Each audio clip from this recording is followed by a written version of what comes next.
Good morning, everyone. My name is Jonah Blank. I am a visiting research fellow here at the National University of Singapore. Thank you all for joining us. As all of you know, we have had a very turbulent few weeks in Afghanistan. This is obviously a tremendously important story for the people of Afghanistan and also for the people of the region and for the wider world. So we're going to discuss these issues with two key experts and also with every one of you out there. I'll say a few words about our experts and about myself, and then we will just get right into it. So we have with us today, first, I should offer my apologies. One of the advertised experts, Pashtana Durrani, unfortunately is not able to join us. We hope that she is okay. She was planning on joining us from Afghanistan, and we hope that it just is a communications issue. But this really highlights the stakes that are at hand here. So I will go ahead and introduce our panelists. First is Dr. Nina Bhatt of the World Bank, who is an advisor in the East Asia Pacific region, but has worked through many other regions and is an expert on social safeguards and on gender issues. She is an anthropologist by training and joins us from here in Singapore. Our second expert is Matthew Ho, who has not yet joined us. So I'll introduce him when he comes on, but he'll be joining us as well. A bit about myself. My name is Jonah Blank, and I am a visiting research fellow here at the National University of Singapore. Before coming here, for about 9+ years, I worked on the Senate Foreign Relations Committee as the South and Southeast Asia Policy Director for a fellow named Joe Biden. For 3 years after that, I fulfilled the same job for his successor as the Chairman of Foreign Relations, John Kerry. So I have dealt with a lot of these issues from the period of 1999 to 2009. And I'm happy to provide my perspective on that. And Matt is now joined us. I'll just say a few words about him, and then we'll get right to it. Matt Ho is one of the rare people who has served in Afghanistan as both a civilian and in a military capacity. He was the leader of a provincial reconstruction team, a PRT, which he in which role he served as a civilian, which is quite unusual. Prior to that, he was a Marine Corps captain, and now he is very involved in peace activism and other things I'll let him explain. So let me kick this over first to Dr. Bhatt, then to Matt, and then after a few introductory remarks from both of them, we'll go right to question and answer with the rest of the people online and really make that the focus of today's discussion. So Nina, why don't you just say a few words about yourself, a few words perhaps to frame the issue of Afghanistan in terms of its social impact, and then we'll ask Matt for the same thing. Great. Well, thank you very much, Dr. Blank, and a special thanks to NUS for organizing this and having me over. So my name, as Jonah mentioned, is Nina Bhatt. I'm an anthropologist by training. I have worked in several World Bank regions, including South Asia. And I'm here today to discuss or offer my thoughts on gender and development. I'm not an Afghanistan specialist per se, but do have a deep background in gender. And I should just, open also by mentioning that I'm not here as a spokesperson for the World Bank. I'm here in my private capacity as an academic and also a development practitioner. I look forward to the conversation. I look forward to hearing from everyone and look forward to making some remarks, contributing. Thank you, Jonah. Over to you. Thank you, Nina. Now, Matt, thank you so much for joining us from the US, where it is evening. So thank you for staying up late. any or introductory words, both about yourself and to help frame your view of how we should be discussing Afghanistan. Well, thank you, and good morning. It's great to see you, Jonah. When I resigned my position in protest with the State Department from Afghanistan in 2009, Jonah was a wonderful help to me. Just a really terrific,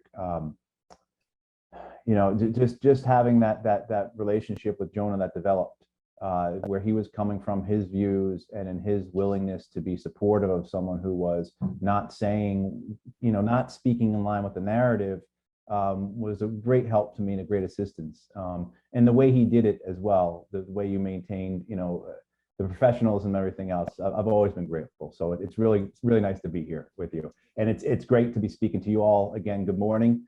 I just one correction. I was not a Marine officer in Afghanistan. I was a Marine officer in Iraq. So I've been in Iraq twice, once as a civilian official in Iraq and once as a Marine officer in Iraq, and then in Afghanistan as a civilian official again. I would say that I am not an Afghanistan expert. I don't speak the languages. I mean, my understanding is what I've read, what I've been told, the time I've spent there, but by no means my Afghanistan expert. If I was going to say I'm an expert of anything, it's about the U.S. military, the U.S. government, the way the American empire operates, these wars that have existed, these direct wars that have existed, as well as the predecessors, the antecedents that brought these wars about for the last 20 years.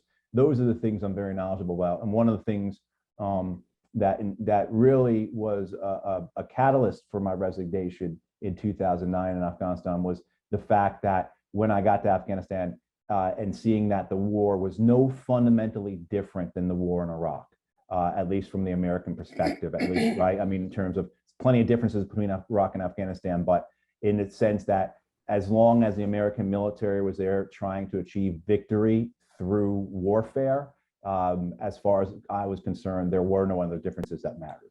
So that's primarily where I come from when talking about these things. Great. Well, thank you, Matt.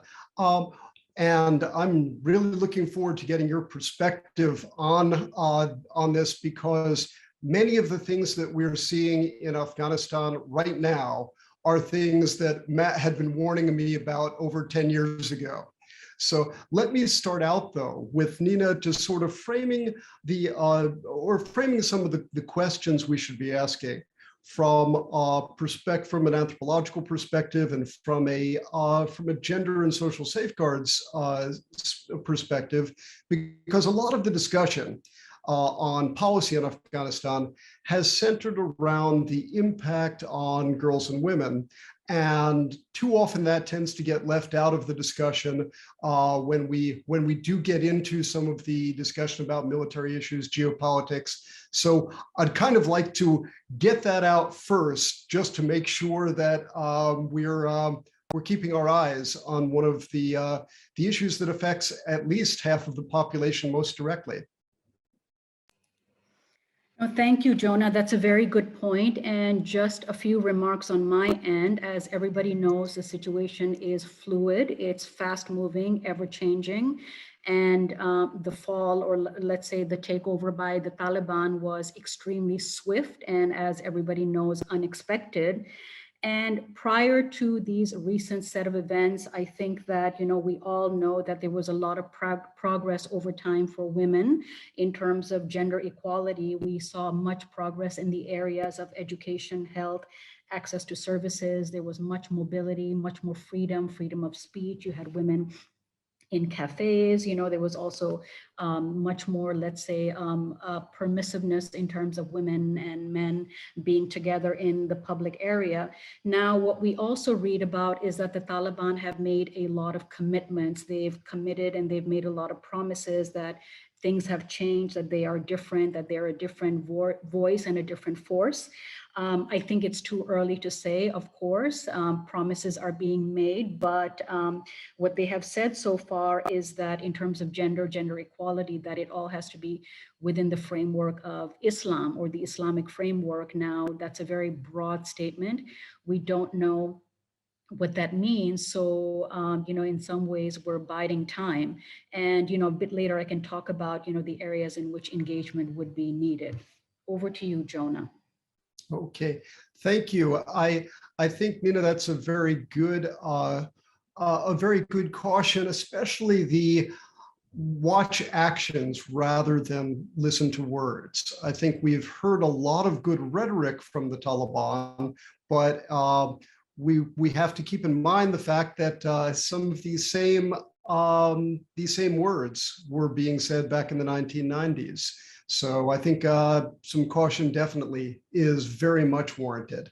Now, Matt, you and I haven't spoken in a number of years, and I'm really interested to hear how you see a lot of the causes, the things that caused you to resign what you described to me at the time as the best job you'd ever had, or the second best job you'd ever had, since you also had said commanding a Marine company was the best job and commanding a PRT was the second best job. But you resigned out of conscience, and my recollection, at least, you can calibrate me if I'm off, is that a lot of the concerns you raised in 2009 are ones that we're really seeing come to fruition right now. I can say, having staffed then Senator Biden in 2009, both he and I shared some of these concerns, but you were more out in front and more willing to be vocal and to risk your career about them. So I'm interested to hear what you feel is simply more of the same that we should have known 12 years ago, and what perhaps is new.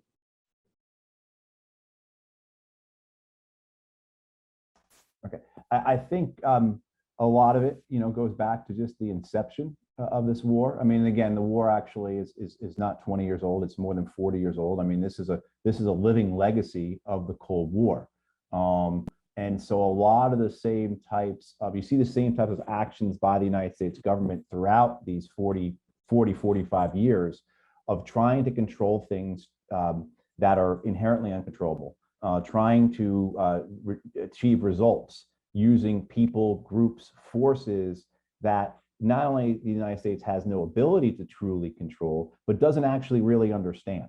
I mean, and so for people certainly are familiar with, the creation of Al-Qaeda, those types of things, that type of blowback.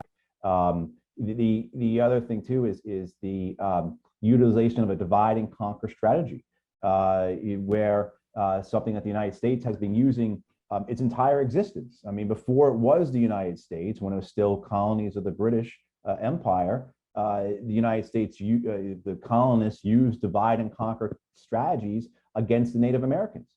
So this idea of pitting some against the other, trying to pick winners and losers, but basically trying to manipulate a demographic by splitting it, by fracturing it, so that you can control it, has been a mainstay of American foreign policy and military policy for all the United States' experiences. I mean, it's true. It happened in Central America. It happened, certainly in Vietnam. Happened, in the war in the Philippines. I mean, on and on. Examples like this all. But you certainly see this, I think, most especially in Iraq, where the United States, does a divide and conquer strategy where it wants to pit the Sunnis versus the Shia versus the Kurds, right? And what becomes of that, thinking you can control that type of force that you're unleashing, what it becomes a genocidal civil war. In Afghanistan, the same thing is true. In the 1970s, it's building these splits in Afghan society between the rural and the urban, the more progressive or the more modern versus the traditional, the secular, the religious, as well as along ethnic lines, because it unfortunately kind of starts fracturing that way. And then the Soviets are guilty of this as well, and it's not the Americans, but the Americans keep utilizing this strategy, especially after the United States comes in 2001 with its invasion and occupation. So with that, this idea that somehow you're going to divide and conquer, you're going to subjugate one part of the population, and it's not going to push them to insurgent groups. It's not going to push them to extremist groups, particularly groups that are allied to them ethnically like what we saw happen with the Pashtuns in southern and eastern Afghanistan, where they felt that they were being occupied not just by an outside foreign power, but by traditional internal enemies.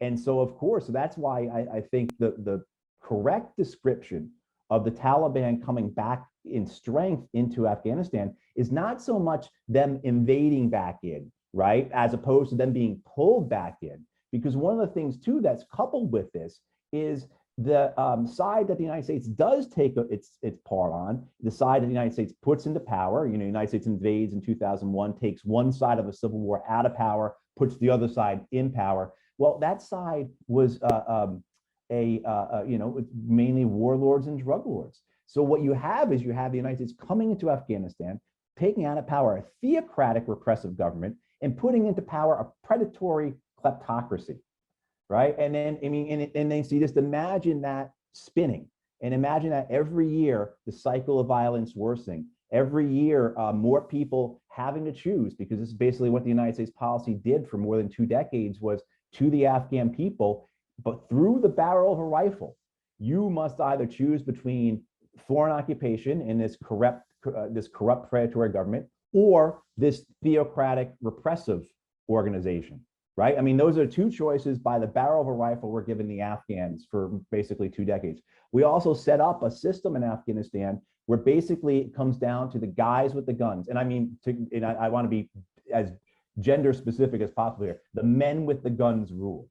And that's a system that we created. That's a system that was in play, that the United States put in power. All the trappings, all the reconstruction, all the advancements, the progress, the elections, that was, you know, for the most part, you know, convenient to the narrative, if you will, of the United States and Afghanistan. But for most of the 20 years, of the last 20 years, the United States has tried to win the war militarily. It's not until the second half of the Trump Trump's administration that the United States actually commits to negotiating in Afghanistan. Up until 2018, September 2018, U.S. policy in Afghanistan was that the Taliban had to basically surrender in order to negotiate. And Trump changes that, you know, not because Trump had any interest for the Afghans. This is totally about Trump's ego, about wanting to feel like some kind of campaign promise he made, about coming across as being a more effective, competent commander-in-chief than the previous presidents had. You know, it's all about Trump, nothing about the Afghans.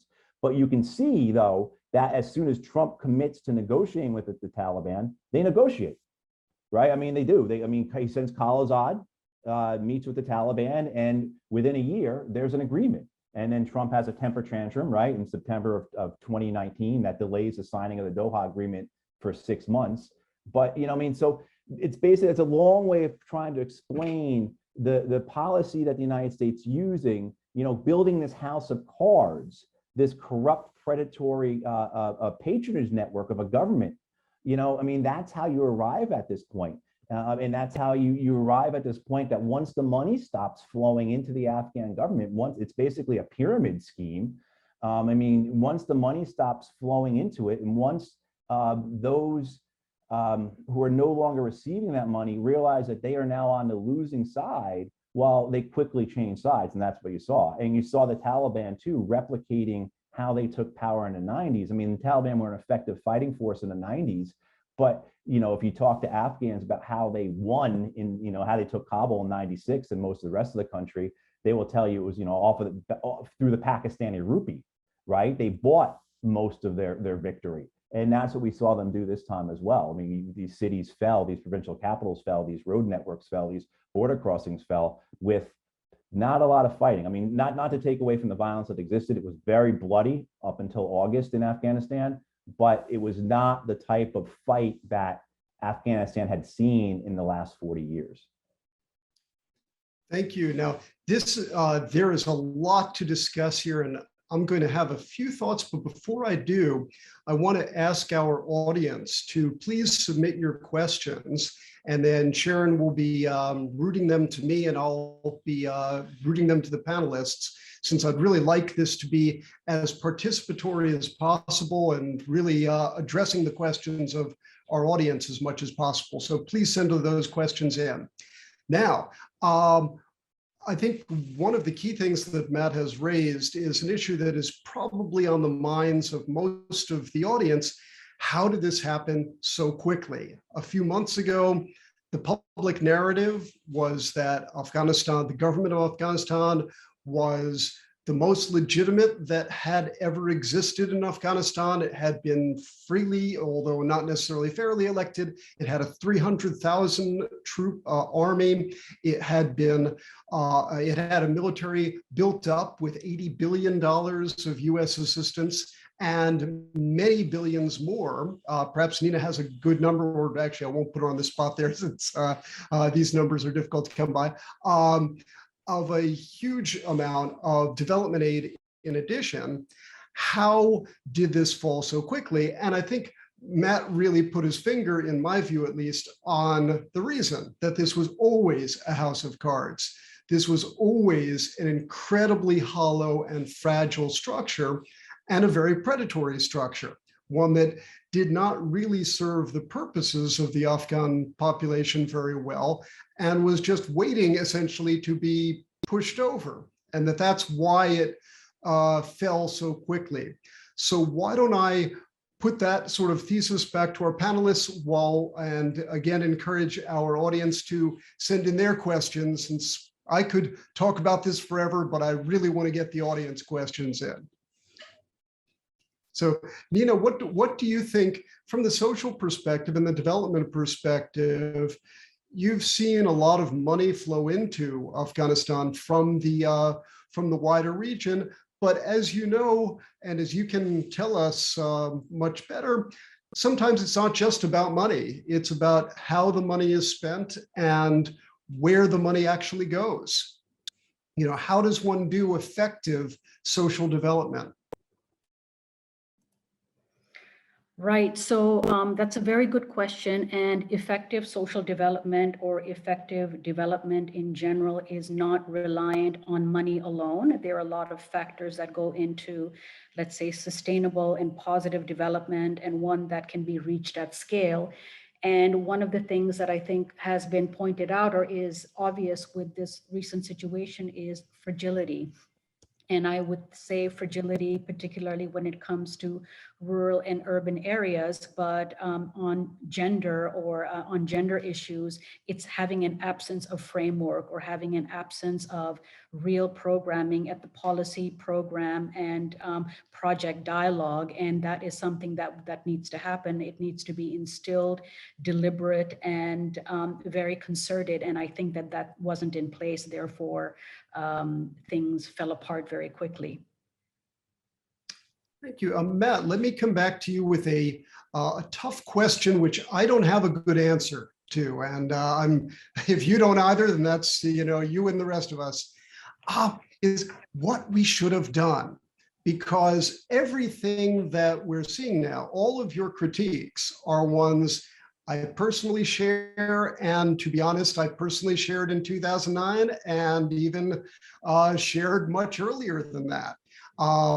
It should not be a surprise to anyone that the government system put in place in Afghanistan was never very effective. It certainly never met the promises that 4 administrations, or I'll say 3, because Joe Biden has been pretty forthright in his view that we should have withdrawn many years ago before becoming president. So we certainly that's not to say that he's handled withdrawal well. That's a totally different question, which we can talk about in greater detail. But at least he didn't buy into the idea that everything was fine. However, for someone simply watching the news, they might well think, well, things were maybe not perfect, but they were pretty good, and maybe the best that could be come up with. Something I've wrestled with is, yes, this is the system put in place has been a bad one, but what should have been done instead? So, Matt, do you have any thoughts on that? Well, I mean, I think we got what we created. I mean, again, we put these warlords and drug lords in power. What were you expecting? And it wasn't, and then we lied about it. I mean, so for most people outside of Afghanistan, the assumption is the Taliban control the drug trade. And that's simply not true. The Afghan government controlled the drug trade. I mean, like, and it was verifiable. I mean, the warlords, Gulag or Shirazan, Muhammad al-Nur, Abdul Rashid Dostum, Marshal Fahim, Shah Muhammad Akhundzada, I mean, and then Ahmed Wali Karzai, who was President Karzai's half brother, those were the drug lords of Afghanistan. And they were still the drug lords up until this year.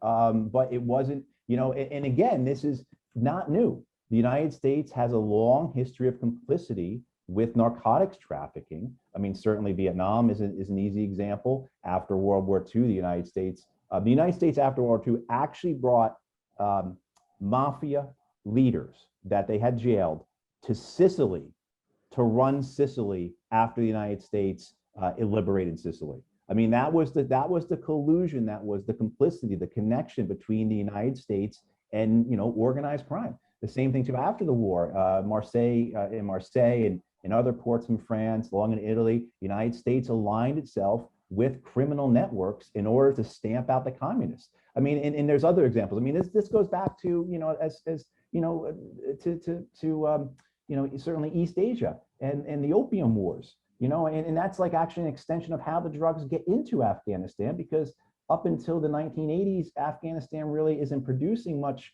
of the poppy crop until the United States, the CIA and the Pakistani ISI, the Pakistani intelligence service, bring it into Afghanistan about the mid 80s to serve as a form of revenue for the war.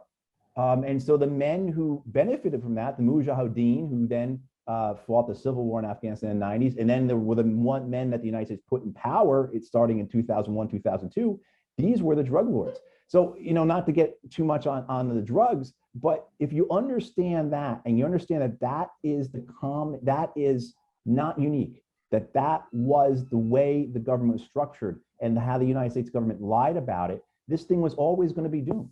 I mean, again, you were building a house of cards. It was incredibly fragile. And one after another, American turned a blind eye because the American system is corrupt. The American government is corrupt. The American, the foreign policy making apparatus is dominated by domestic political concerns. You had a U.S. military that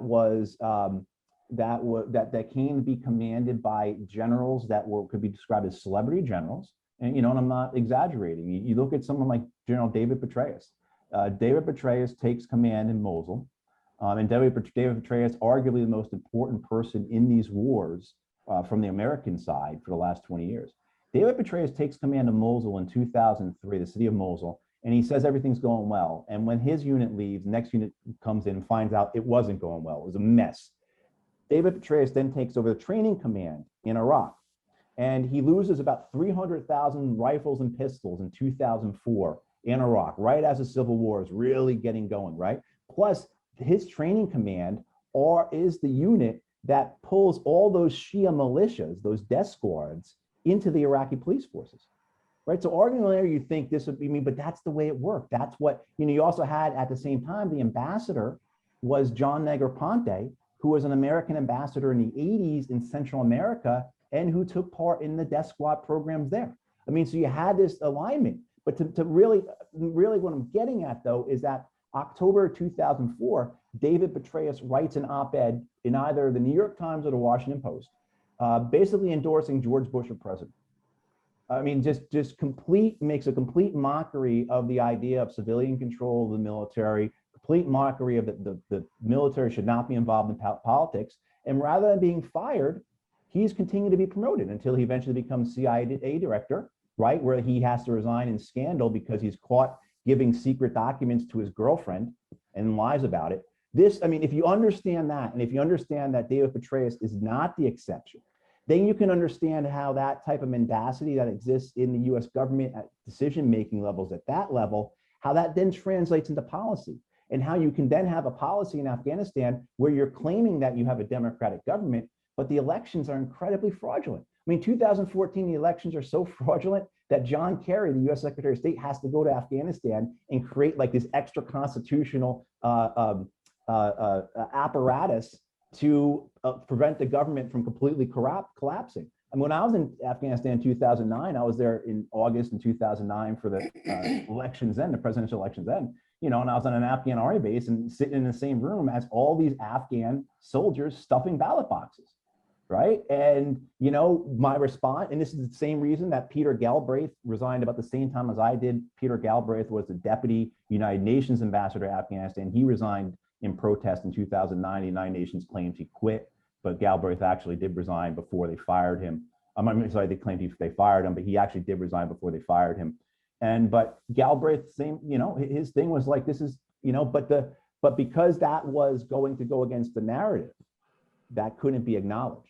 I mean, so there's a lot. I mean, the mendacity that allows for this house of cards to be, portrayed as anything other than that, it permeates at the highest levels. And then if you have a system where it fills out with men like David Petraeus or women, like David Petraeus. I mean, I could bring up some women as well. I know who, this is how you get to a point, right, where you now have this situation where, wait a minute, I thought we had 300,000 Afghan troops. I thought the government was fully functioning, I mean, as well as too, I mean, one of the things Dr. Bott probably can talk about a lot better than I can, but I think the US government was paying $900 million in Afghan government salaries over the last year or so and continuing to pay them. And now you're hearing from these Afghan government workers, they haven't been paid in 6 months. Where did that $1 billion go? I mean, that's just one example of many, but you kind of understand those details. And I think you can see the bigger picture of, in hindsight,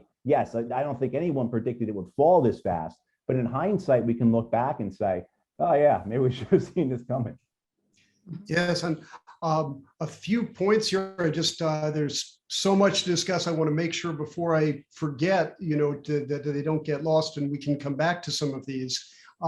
Some of the ones we'll come back to are warlords, drugs, and they're all various U.S. individuals. But I want to make sure we don't forget a couple of things Matt raised about specific warlords who were bad actors in the 1990s, were brought back into power, and we see the same cast of characters very much on the scene today. Some of the specific individuals that Matt referred to, Gulag Shirazan, for example, he was for those of our audience who may not be as immersed in the weeds in this, he was one of the most notorious warlords in Afghanistan in the 1990s. He had been the warlord in charge of Kandahar when the Taliban took over. And one of the reasons that the Taliban were able to take over, according to the journalist Ahmed Rashid and others, is that under Gulag Shirazai's control of Kandahar, things were so disorderly that there were gun battles in the street over which sub-warlord would have the right to rape children in Kandahar. And when the Taliban rolled in, they hung these sub-warlords who had been reporting to Gulag Shirazai from the barrels of tanks. And that obviously was fairly popular among certain people. On one of the trips I made to Kandahar, I saw people hanging there. I don't know what they were hanging for, but this still was going on, as Matt notes, even during the period of American occupation. What happened to Gulag Shirazai? Well, he became governor of Kandahar, and then he became governor of Nangarhar, and he was briefly a candidate for president of Afghanistan and had a certain amount of support. I encountered people in Helmand province who actually were supporters of his because they said, well, he's a good leader because he only takes 10% of the corrupt commission and lets 90% go back to the people. So that kind of was seen as, that's the low baseline we're talking about. What happened to him after this? Well, he is as of last week, he had offered his congratulations and support to the Taliban. Multiply that by every warlord out there, and we see some of the difficulties. So now we're starting to get a lot of good questions coming in. One fun fact about Gulag Shirazai: in 2009, he was an official guest of the Barack Obama inauguration. I mean, honestly, it's that type of. We knew this about this man. This is who I met him. I met him in 2009. I met him a couple times, and it was, like we as in the United States chose to ignore these things. because I really do think that there are a bunch of different reasons we can get into, but we chose to ignore these. And again, for every Gulag or Shirazan, there were, a bunch of other ones. Yep. And this gets to this overarching question of what to do, because Gulag Shirazan was in many ways seen as one of the good warlords, in that he was predatory, he was brutal, he was corrupt, he had no loyalty to anyone, but he was widely seen by both US and by Afghans who I spoke to as someone who could get things done, someone you could work with. So there are all kinds of problems of dealing through the warlords. Another figure that Matt referred to, Ahmad Wali Karzai, the brother or half-brother of Hamid Karzai, was the warlord in charge of Kandahar. He was thoroughly in control of the drug trade and lots of other rackets going on. But he was opposed by the US military, but supported by various other parts of the US government. You can probably take your guess about who I'm referring to. So there was a really series of mixed messages being sent to the Afghan people when you had, for example, when I would staff a meeting where John Kerry was banging on Hamid Karzai to bring Ahmad Wali Karzai under control, while other branches of the US government were sending a completely different message. So it becomes very confusing, but Ahmad Wali Karzai was seen as someone who could get things done, that if you needed something done in Kandahar, that was the guy you go to. So that kind of raises this question, and maybe our panelists can have any thoughts on this. I profess myself to be clueless on some of this. When all of the choices are bad, is there something other than just don't be there at all, or be there but do it better? Nina, do you have any thoughts on this? It's a question I don't have a good answer to, so don't feel as if you have to give a solution to a question that nobody actually can answer. No, thank you, Jonah. I must confess that this area of expertise is not mine, of warlords and drugs, etc. So let me pass on back to you or to Matt. But thanks. Okay, Matt. Yes, I know that, Matt. I know that part of your answer will be we should not be there at all. But if the U.S. is going to be there, and I would say that after 9/11, it was guaranteed that any U.S. political leader would have been involved in Afghanistan to some degree or other.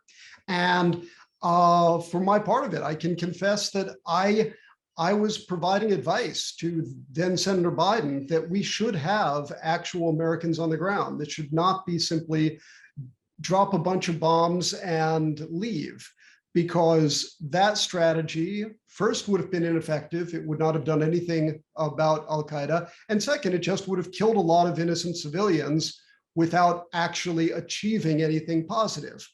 But we can talk about whether that was the right decision or not. But if the US is going to be involved in Afghanistan, what choices were there? And again, I'm not saying that we made the right choices, but if one is choosing among terrible choices, which less terrible choices could have been made? I think some of it is we have it in American commentary and in decision making. There seems to be just a simplistic, binary approach to this: either bomb them or abandon them. That there's no in between, and there is, and certainly the United States, and this is the problem: the United States finds itself the United States finds it hard to be someplace without using its military. And this is a whole other discussion.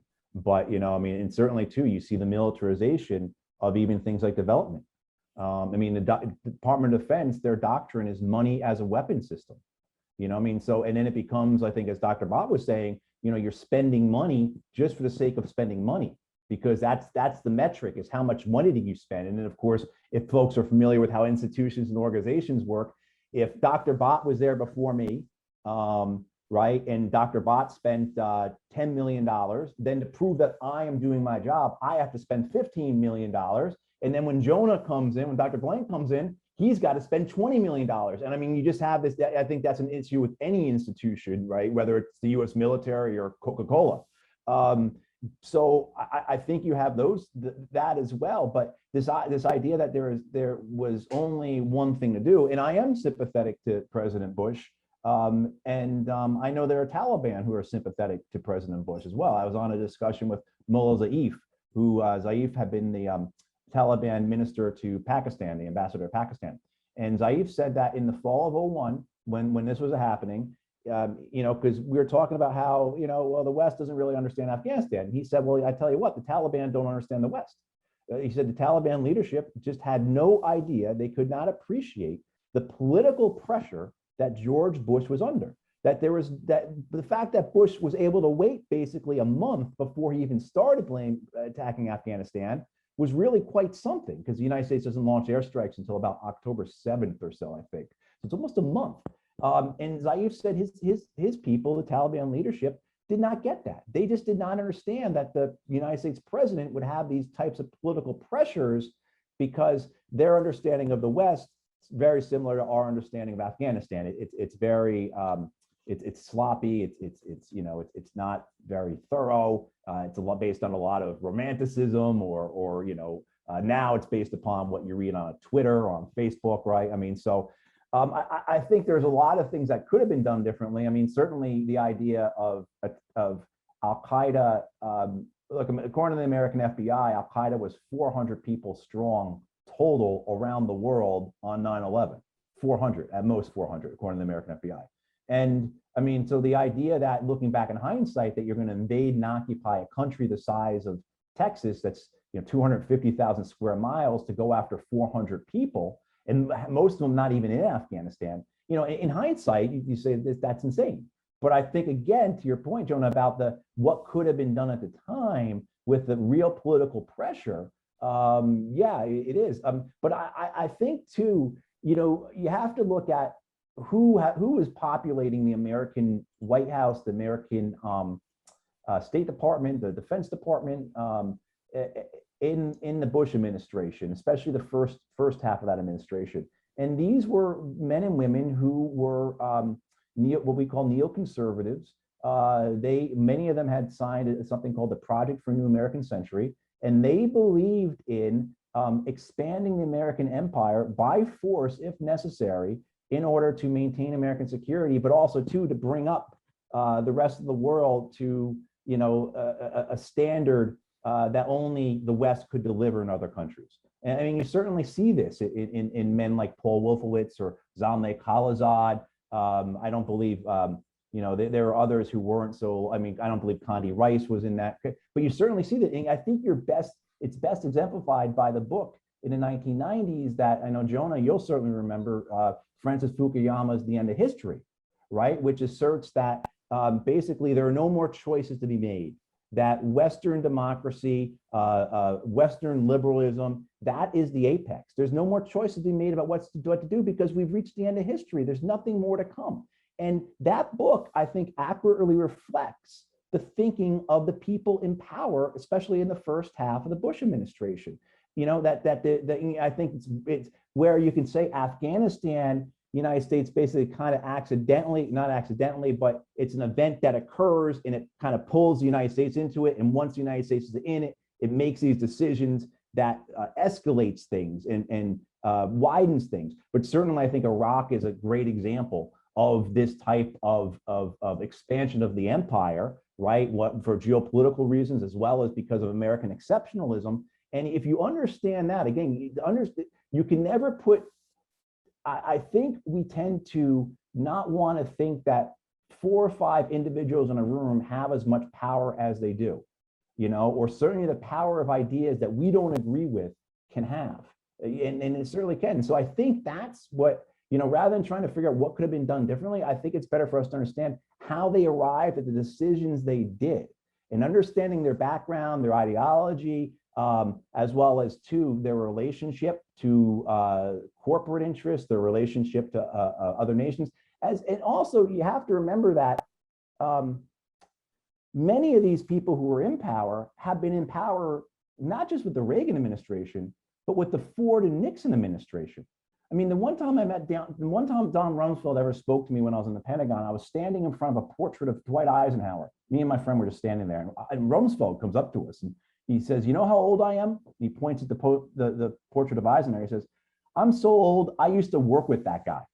And we have to remember that Rumsfeld was the Secretary of Defense in 1975, the same year that the Vietnam War ended, right? I mean, so the things that happened in the past are still with us. So I think we have to understand that as well in terms of how decisions are being made. But in terms of what could have been done differently, absolutely. You could have had a much more inclusive political process. We could have accepted the surrender of the Taliban. We could have recognized that the Taliban are, Al-Qaeda was basically using Afghanistan as a hotel, that the relationship between them and the Taliban were not, very, very difficult to discern. But I mean, so you could have had a narrower focus. There's a lot of different things, and certainly agreeing to negotiate with the Taliban which was one of the other reasons I resigned, because the United States refused to talk to the Taliban all throughout. I mean, in 2009, we had Taliban or their interlocutors come to us, both in the east and in the south of Afghanistan, and want to talk.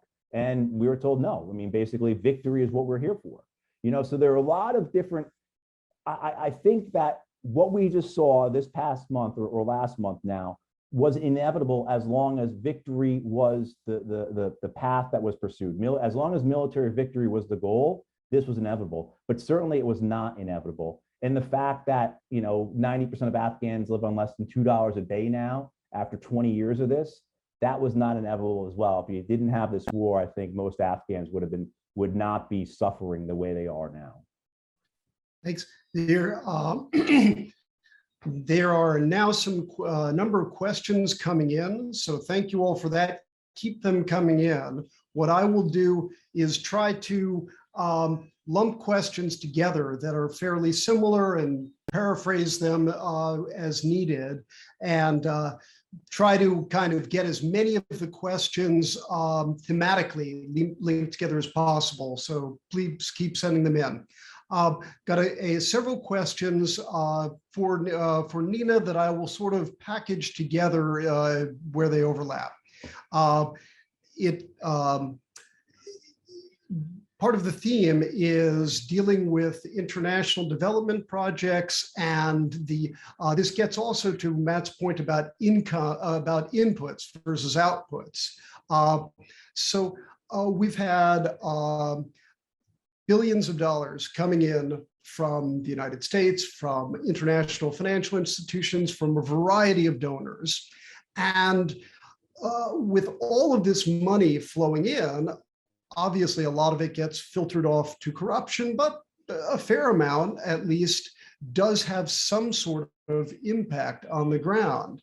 So one part of the question, I'll let you decide how you wish to either combine them or take one or the other. One part of the question is how you see the impact of these different projects funded by external donors.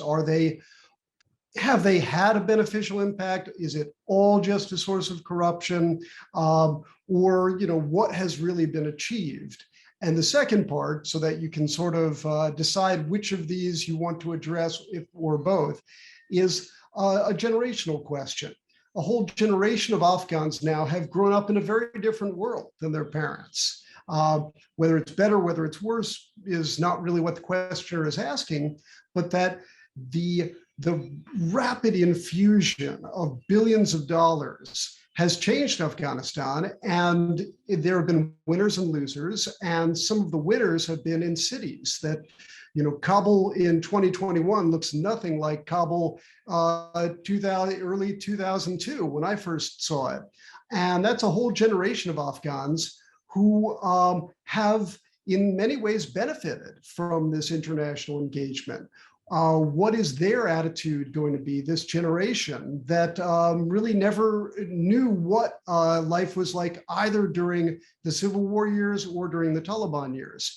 So Nina, I'll let you sort of decide how you'd like to address these questions, the impact of development, whether to speak about the actual on the ground impact it has had, or about the generational question? And feel free to address both if you wish. No, I mean, thank you very much. And thank you to those who've been putting the questions in. I appreciate it very much. In terms of international development aid, I think that its value cannot be underscored or, just be made, its relevance cannot be underscored sufficiently enough. One of the things that I've seen in my capacity as a development specialist, or the value added, is that we provide a framework for engagement. We provide a framework for engagement at the macro level, at the national levels, and we hope that that filters down. I think that in the case of Afghanistan, the country was especially lucky in having someone such as Gulag really kind of serve as a symbol and as a real force for gender and development. And having persons such as her is very important for policy dialogue and to serve as a beacon of light. I think that at least, in our case with the World Bank, we always work as partners with other institutions. We have bilateral donors, and we make sure that our conversations are in synergy with each other.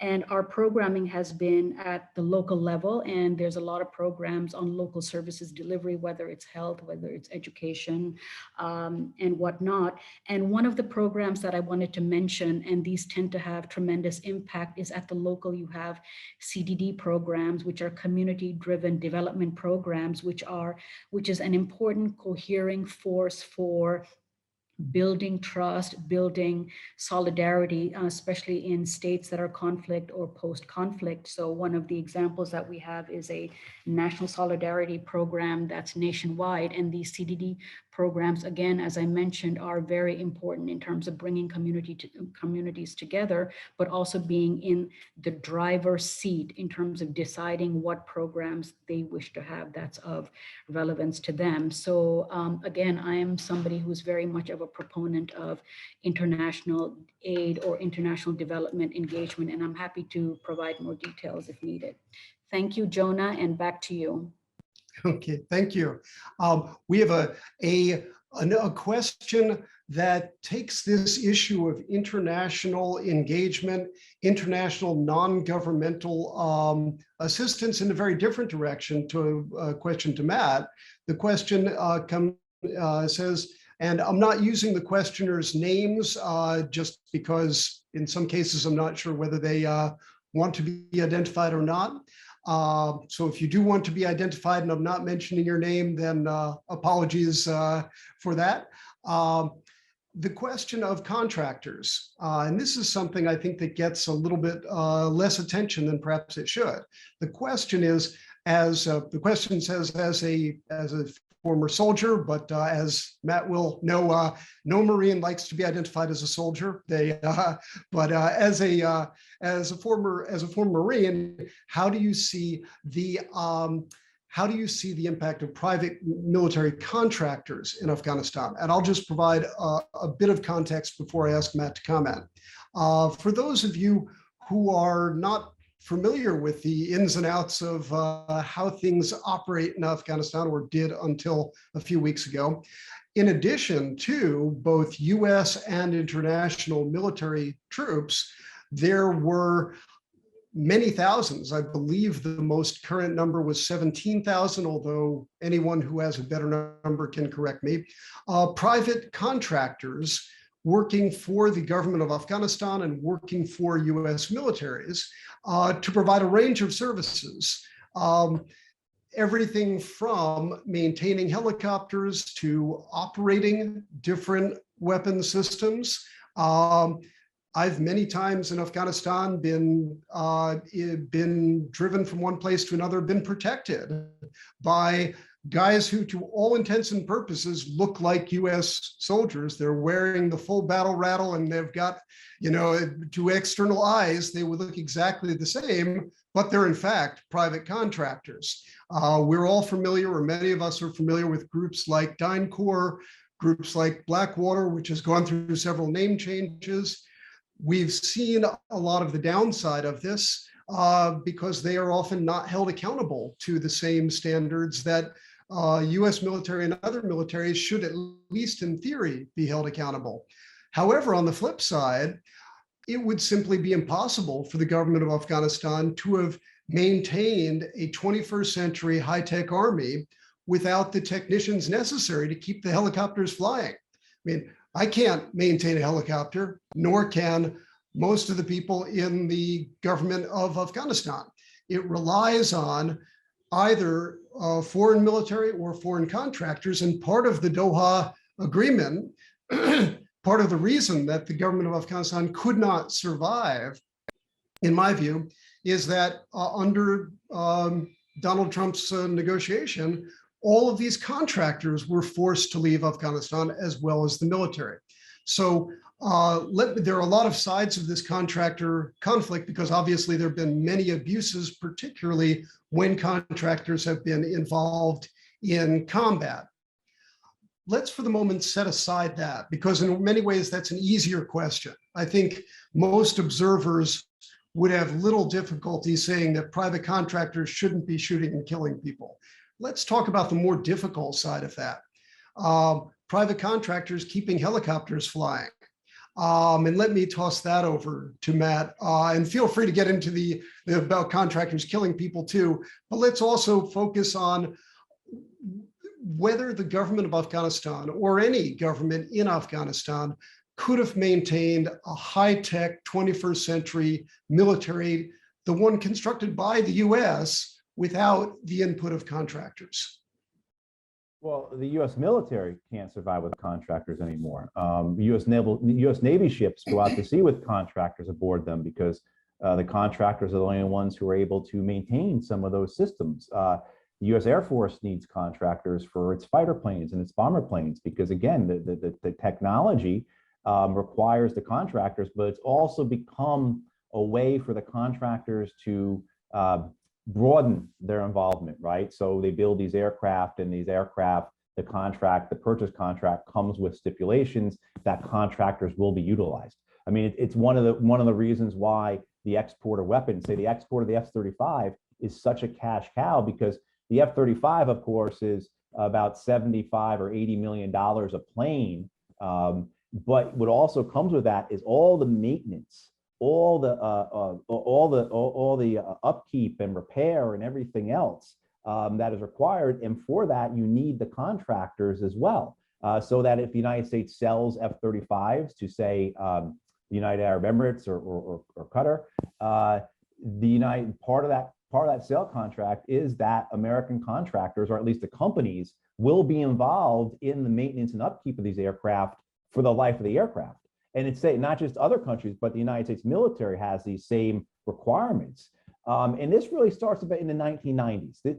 This really begins as you start to see, under President Clinton, there's a promise to reduce government, and President Clinton does. President Clinton shrinks the size of the United States government by quite a bit, not just on the military side, but all throughout the federal government. And one of the things is outsourcing. Bringing these private contractors. So by the time I get to the Pentagon in 2002, these civil servants who are working in the Pentagon, all types of jobs, all kinds of different jobs, they all have to, honestly, they all have to fill out a document stating why their job needs to be done by a government employee and cannot be done by a contractor. The lady who was working in the office I worked at, who was basically kind of our office manager and who ran the whole place, she had been there for 20 years, and she had to fill out this form saying why she should not be replaced by a contractor. That's and if you remember with Donald Rumsfeld and his transformation of the Defense Department, so a lot of this comes from that United States is gonna privatize a lot of government functions, which is a neoliberal thing, right? But also to privatize a lot of the military functions. You see a lot of it happen in the Balkans, in the Kosovo and Serbian wars. But then as the Afghan and Iraq wars begin, when the Iraq war begins and before 2005, 2006 in Afghanistan, the ratio of soldiers to contractors is basically at 1 to half, so 1 to 0.5. Every soldier is about 0.5 contractors. By the time 2009, 2010 come about, that ratio is about 1 to 1. So when in 2011, at the height of American involvement in Afghanistan, you have 100,000 American troops, you have 40,000 NATO troops, and you have more than 100,000 contractors, which gives you a 250,000-man army, right? I mean, like, that's how big. I don't think people remember how much of a presence the United States has, but the contractors so often don't count, right? So that makes it seem like the war is smaller. That makes it seem like a lot of costs are hidden. And certainly casualties are another aspect of it, which I will get to in a second. But now, Jonah, you work right. When in this past year, when there were only 2,500 American troops, there were about 17 or 18,000 contractors. And you've seen basically over the last several years, that ratio of soldier to contractor, which was 1 to a half of 1, that went to 1 to 1, has now reached 1 to 7 or 8. For every soldier is about 7 or so contractors being utilized. And what that does is a number of different things. One of those things is hide the cost of it, hide the physical cost, the blood cost of it. It's well known that the United States lost 7,000 men and women fighting in these wars, but that's not the right number. The correct number is 15,000, because 8,000 contractors were killed in Iraq and Afghanistan. And every one of those contractors was doing a job that in a previous war, they would have been wearing a military uniform. So rather than the American public understanding the wars in Iraq and Afghanistan as being 7,000 dead, it's 15,000 dead, right? And there's all other ways too that contractors, you can do things through contractors that don't allow for government oversight. In the United States, we have what's called a Freedom of Information Act request, which is you can basically fill out a form, it goes to the government, and as long as not some type of criminal or privacy reason or national security reason, the information should be released to you. Contractors don't have that. You have to get a court to subpoena them to give the information. And of course, how do you do that? You don't have standing to ask for that. You're not directly involved. So it's a really great way to hide the size, the scope, the cost of these wars, to use contractors. But absolutely, the idea that somehow, and that's why this, the Taliban flying around those helicopters they captured and everything, they could do that for a little while, but in a few weeks' time, if they don't have the contractors from Boeing there or wherever, those things aren't going to keep flying. That point actually, Matt, is one we just got a few questions in, and you've already basically answered it, but I think it's an important one for people to understand. We've had a few questions about the impact of the enormous amount of US military equipment that has been left behind and it falling into the Taliban hands. There's been a lot of deceptive or misleading reporting in the news about how the Taliban are now one of the most advanced military equipment of any armed military in the world, simply because of what they've captured from Afghanistan. But without either military or contractors to keep this equipment running, it's just junk. You can't fly a Black Hawk helicopter unless you can maintain it, and you can't maintain it without a lot of training. So maybe just because we've had a few questions about that, how concerned should people be that the Taliban is now a modern 21st century military? Maybe you could just briefly explain why that perhaps is a rather misleading way of looking at it. Yeah, absolutely. You should have no concern. I mean, first of all, the Taliban aren't going any place. I mean, where are they going to drive to? And the other thing is that all that, it's funny because I have seen some of the same reports in the United States, and they talked about, because the Taliban staged a big victory parade in Kandahar, and they had all these vehicles and they had a helicopter flying. And pretty much all those vehicles and helicopters are about 40 years old. American Humvees and the Black Hawk helicopters, they've been around since like the early 80s. So this is not cutting edge equipment by any means, pretty basic. I'm not sure where the Taliban are going to go. Certainly it does allow them to be more powerful in their own country though. So in terms of consolidating power, in terms of having more equipment to have a more mobile force, a military force, absolutely. But in terms of danger to the West or anything like that, no, not at all. Well, also, I think it's important to keep perspective on this, that I at least am very doubtful that the Taliban will be able to be using any of the 40-year-old equipment if it's more high tech. I doubt they're really going to be able to keep helicopters flying, keep planes flying. After all, remember in the 1990s, the Taliban did have an air force. They had inherited it from the Soviet airframes that were in Afghanistan at the time, but they couldn't use it because they had nobody to maintain it. I mean, they were able occasionally just for PR reasons to get a plane in the air and then land it. But, that was about the extent of it. I suspect we're going to see the same thing now, unless they succeed in bringing in contractors of their own, which they might be able to do. For example, from a country right next door to Afghanistan, which is quite skilled in maintaining at least some U.S. military assets.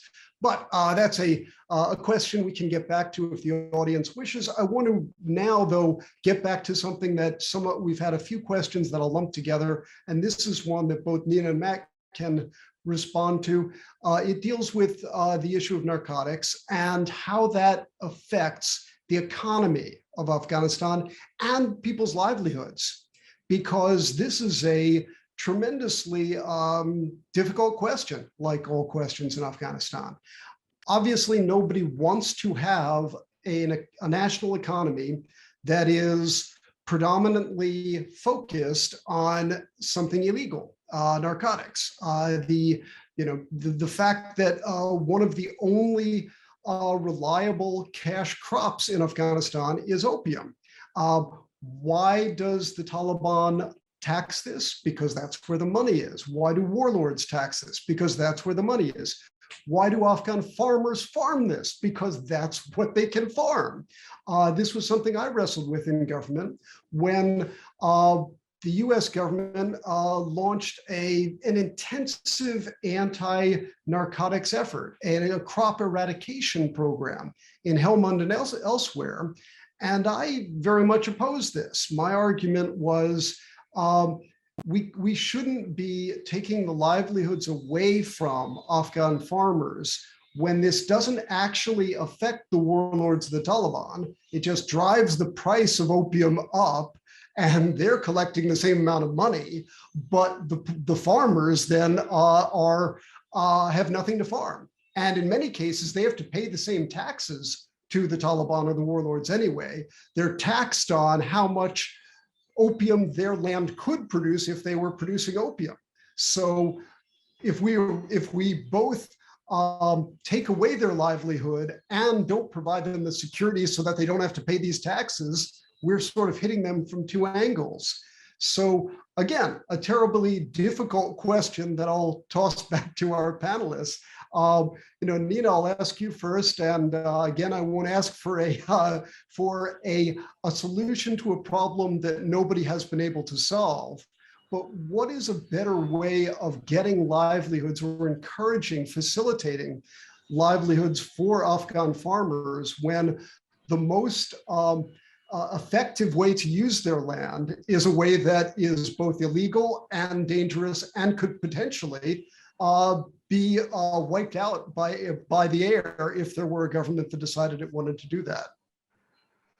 Right. No, thank you very much. And I will say that since I don't work for a drugs and development agency, my knowledge of this area is very poor. I think that you highlighted the issues very well. The livelihoods impact, economic impacts, their security impacts and issues. There's also a Southeast Asia dimension of transitions back and forth of drugs, which wasn't mentioned just now. But again, I'm not a subject expert in this area, so I will hand back over to you. Thank you. Okay. And Matt, you've seen how this whole issue of narcotics plays out on the ground. The same dynamic that I've described, you've actually seen it in practice. What are your thoughts about what to do when you don't want to have a narco state, but you also don't want to deprive farmers of the only crop that they can sell? Yeah, I mean, and again, it's compounded by the fact that we have this narrative that's basically a lie about it, right? That we're denying that the government is the one basically controlling this.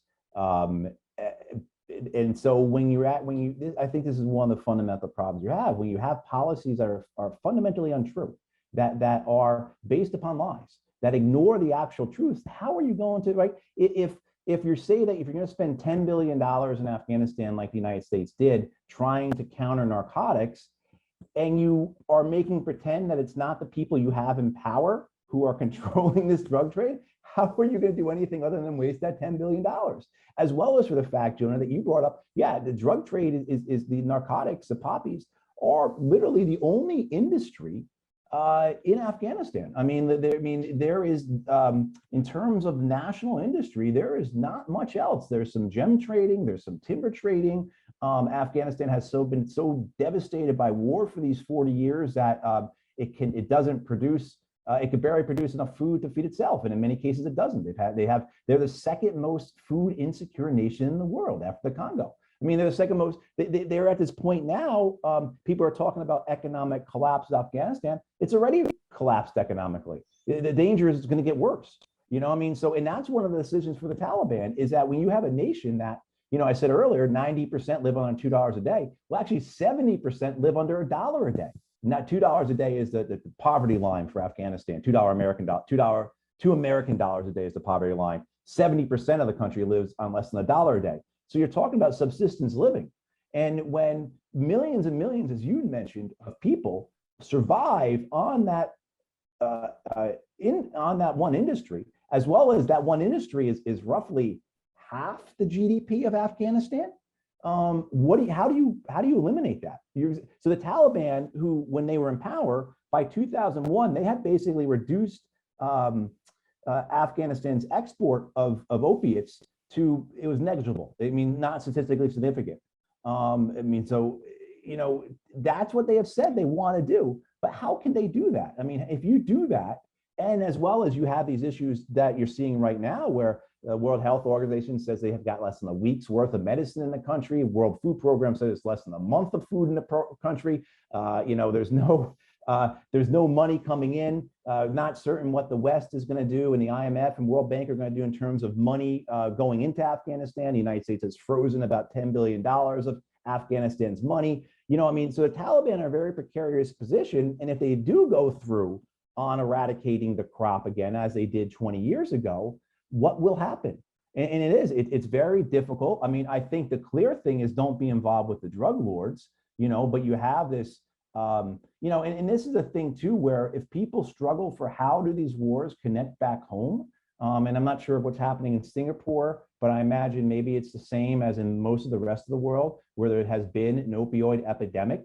You know, in the United States last year, we had 90,000 deaths from overdose, and about 55,000 of those from opiates. I mean, so there's a very real connection. You know, it's just not a coincidence that Afghanistan goes from producing almost none of the world's opiates to producing between 80 and 90% of it at the same time as there's this worldwide explosion in opiate use that also includes a complete tragedy where millions of people and their families are being devastated by. So if people are struggling to find a way to connect how these wars impact us at home. But I mean, I think the main thing is don't lie about it. Don't pretend that you know, if you went to a border crossing in Afghanistan, there are tanker trucks lined up as far as you can see, because what you need to process the poppies into heroin or I guess now into fentanyl, is you need these chemicals. If you go to any of the border crossings in Iran or in Pakistan, particularly out of Iran, there are these tanker trucks for as far as you can see with all these chemicals in it. So the fact that you're lying about it, how can you have any type of policy if you can't even speak honestly about the problem? You know, and so it's a very difficult situation. The United States went through a series of different policies. There's actually an American Marine. She wrote an essay about how during her 2 deployments to Afghanistan, the drug policy changed 3 times, where the first time they were told to eradicate the fields, the second time they were told to actually, you know, not eradicate the fields and actually give fertilizer to the farmers, right? And then the third time it was like, okay, we're going to eradicate them again. I mean, so like they're, you know, not only that, you don't even have a consistent policy. So it's I don't know what can be done. I mean, you have the same issues with the United States in say, South America, where Colombia has been a very close client state of the United States. I won't even describe it as an ally. But, you know, you have the situation in Colombia, where Colombia has been a narco state for decades. The United States' own drug enforcement agency says so. And we still pretend like it's not happening. The United States, same in Honduras. You know, right now with Hernandez and Honduras, or, you know, go back to Noriega in Panama. So again, the collusion between the United States government in its attempts to maintain power, have influence, manipulate things with an ends justify the means approach means that you actually end up helping or assisting these types of illicit industries. And it doesn't help that it is, as you said, Jonah, the only industry in Afghanistan. So what do you do? And that's, I think, a very real problem going forward. And I don't envy the Taliban for the position they're in right now.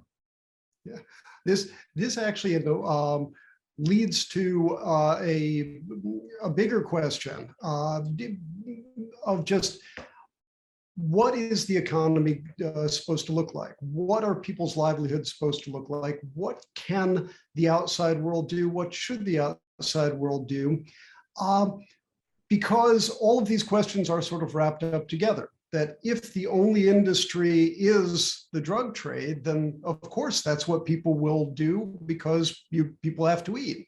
But why is that the only industry? After all, Afghanistan has not had a narco economy for most of its history. It only became a narco economy really in the 1990s. There had been both opium and marijuana grown in the past, but you know, it had never dominated the economy.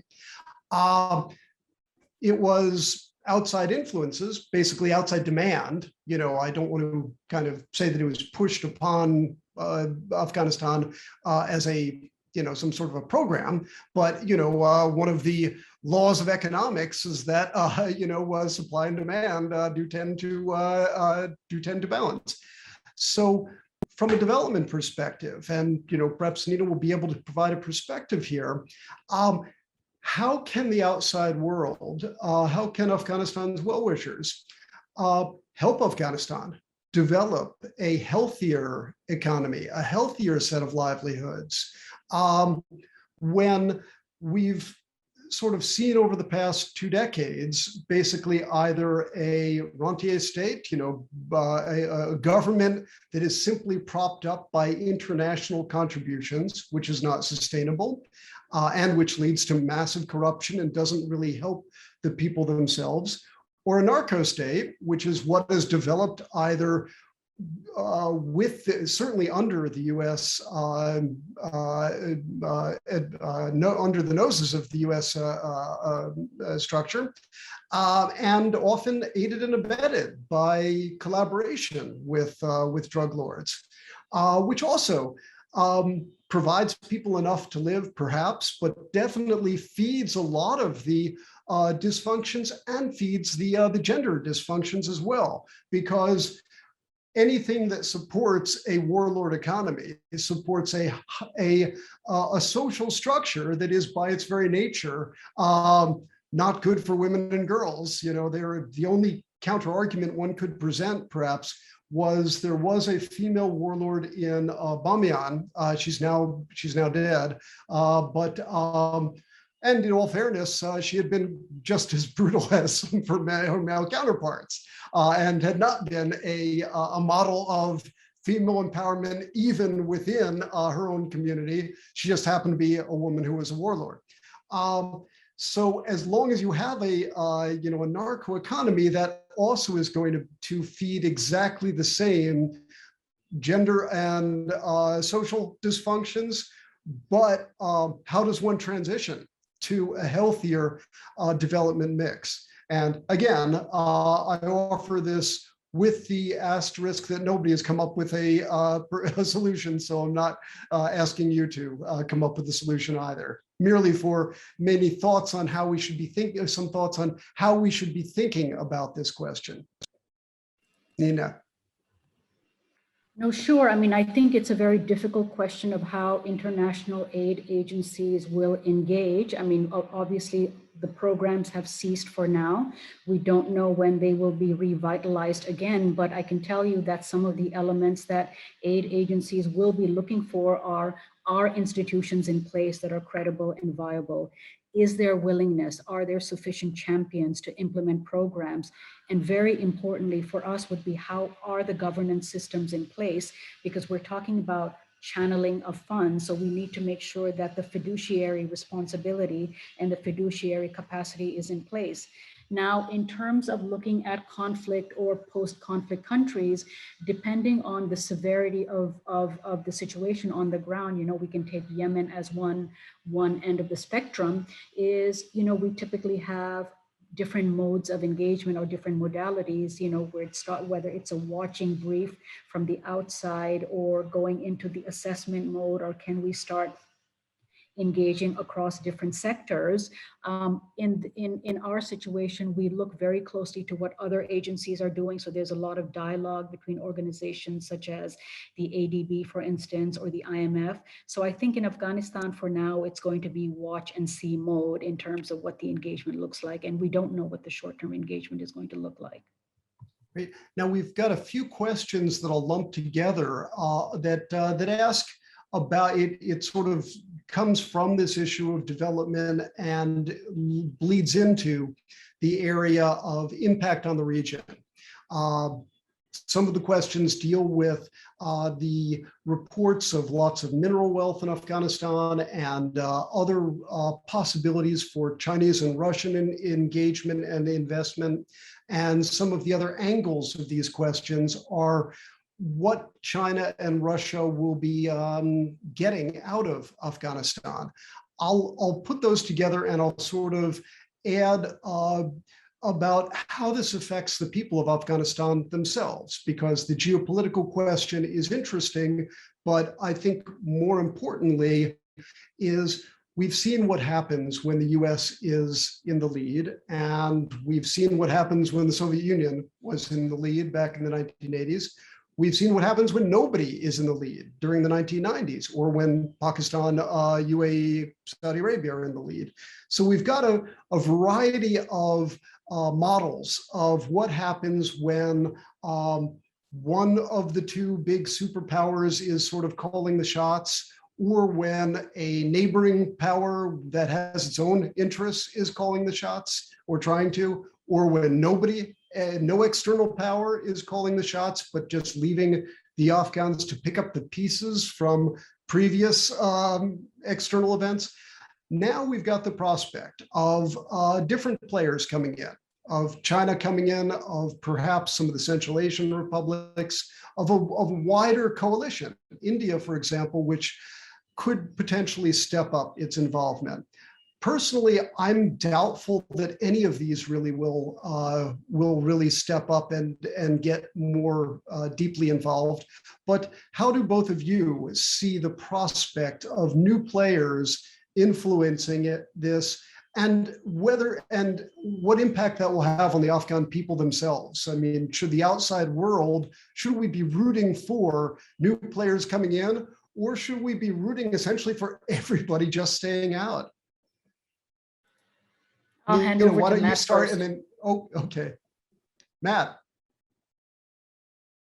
I mean, my vote would be for people to stay out. I mean, to be engaged, to be involved, to assist, but let the Afghans do it themselves. I mean, certainly from the American perspective, I mean, 40 plus years of what can most politely be called inept meddling in Afghanistan has brought us to this point. And I think this is one of the, to make the tragedy of what has occurred to the Afghan people even more tragic, so much of what has occurred to the Afghan people has got nothing to do with the Afghan people. I mean, the United States was involved in Afghanistan in the 70s, late 70s and the 80s, in order to give the Soviet Union its own Vietnam. It had nothing to do with the Afghans. This happened to be a convenient proxy war for the Americans, and then the same thing too, these last 20 years has been about Al-Qaeda or, sir, I remember you and Jonah, when you and I used to talk, it was all about Pakistan, right? I mean, and then now you hear it, certainly people talking in the United States about, we got to be there because of Iran, or now more because China is going to come in. So, that would be my thing, is allow the Afghan people to lead their own country, and it may not be ugly. It may not look the way we want it to look. It may, but certainly you can't look at the last 40 plus years and think we've done a benefit to the Afghan people by trying to lead them. So that would be my vote, is to stay out of it, basically kind of allow Afghanistan to declare how it wants to govern itself, or at least how it wants to have relations with other nations. And I would hope maybe, say, the Afghans would choose to be a neutral country, say, and then respect that neutrality. And, assistance, but no meddling, manipulation, influence. And I think that would have to be enforced by some power like the United Nations to allow Afghanistan to have its neutrality and have its sovereignty, because there certainly are. I know there are people in Washington, D.C. right now who are looking at Afghanistan, and they are saying, look, it's just like it was September 11th, 2001. The Taliban control most of the country. There are some warlords who are holding out. We did it once. We did it back in 2001. We could do it again. And, in the great spirit of American empire, we can do it better this time. So there is that real danger, as well as other nations who want to manipulate and control. So my vote would be to, of course, let them be and let them lead themselves. Yeah, this gets to another thorny question of, when we say let the Afghans decide, it puts up, putting on my anthropologist hat here, it puts up the thorny question of which Afghans and how do they decide. It would be wonderful, in my view, if we could simply have a free and fair election where every Afghan were able to participate, and the result of that election would determine the future. But that doesn't look anything like anything that has happened ever in Afghan history. Definitely not anything like what has happened under US occupation, and in fairness, not like anything that happened prior to US occupation. And sometimes when we think of, well, let's just go back to the status quo ante, just let the Afghan voices speak. We have to be aware that those Afghan voices that are heard, or at least those that are in command, they represent at most half of the Afghan population, because the Afghan women's voices very seldom actually have a role in at least 1990s Afghanistan, 1980s Afghanistan, not a whole lot in prior to that either. And we have to avoid falling into the trap of assuming that the warlords who are the legitimate voices of the Afghan people. Warlords are they're really an outgrowth of the dysfunctions of the Soviet period, the US response to that, the Pakistani response to that. Gulag Shirazan is not he doesn't have popular legitimacy. Marshal Dostum doesn't have popular legitimacy. Atta Mohammed Noor doesn't have popular legitimacy, except among the people for whom they're seen as the least bad of alternate options. So I don't have a good answer to this question of how the outside world can do anything, if there is anything the outside world can do, to actually empower all of the Afghan people, rather than just those who have the guns, or have the money, or have the attention of the world stage. Nina, do you have any thoughts on this, knowing again that I at least don't have an answer to this, but how we should think about this? Well, I certainly don't have an answer. And to be frank with you, I don't know how anyone can, because the situation is so fast. It's fast moving. We don't know what the new Taliban government is going to be like. We're hearing a certain rhetoric from them, but we don't know how that rhetoric is going to materialize. So, my view is that we cannot predict. We need to see what the appetite or the commitment is going to be like, for true development activities. And I want to say also, as an anthropologist, Jonah, that the point that you raised about local voices and who represents who is very important, because at the local level, in terms of local level development, local level views, there's somewhat of an information void. We simply do not know as much as we should or as we could. And knowing what the local voices are is critical, because that's how we customize development programming. Otherwise, we're working in a void. So just want to say that I agree with you as an anthropologist of needing to understand the local political economy. Great. Well, now, Matt, your thoughts and really any final wrap-up thoughts, because we're just approaching the end of our session. So feel free to either to address that or just to add whatever thoughts you have on any topic of this that you want to leave our audience having in their minds. Yeah, I think it's the understanding that this is what war does. This is what violence begets. I mean, violence begets violence, and that's what you've seen. You've seen one great cycle of violence for 40 plus years in Afghanistan.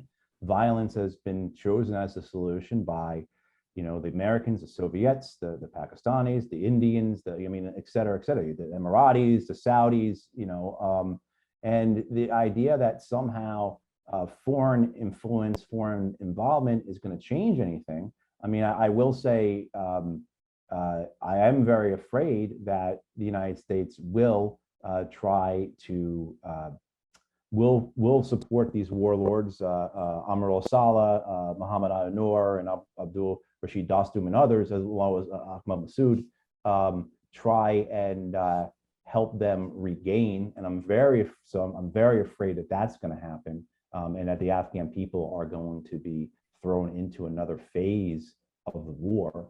You know, and it's unfortunate, but I think that this cruel peace that is existing right now in Afghanistan is the best thing that has happened to the Afghan people in maybe 40 years. And that's really awful to say, because the Taliban are awful. The Taliban are brutal. I mean, there's no, you know, but the fact that the violence has stopped in most of the country allows, I think, for development and progress to possibly occur, because as long as the war is going on, as long as the cycle of violence is going on, you are never going to develop. You're never going to progress. It's always going to be 2 steps forward, 1 step back, or maybe 1 step forward, 2 steps back, you know? In any case, thank you all for joining us. Thank our panelists. Thank NUS, and let's hope that this story takes a turn for the brighter rather than for the worse. So thank you all, and have a wonderful day. Thank you for having me. Thank you. Yes, thank you. Have a good day, everyone. Thank you.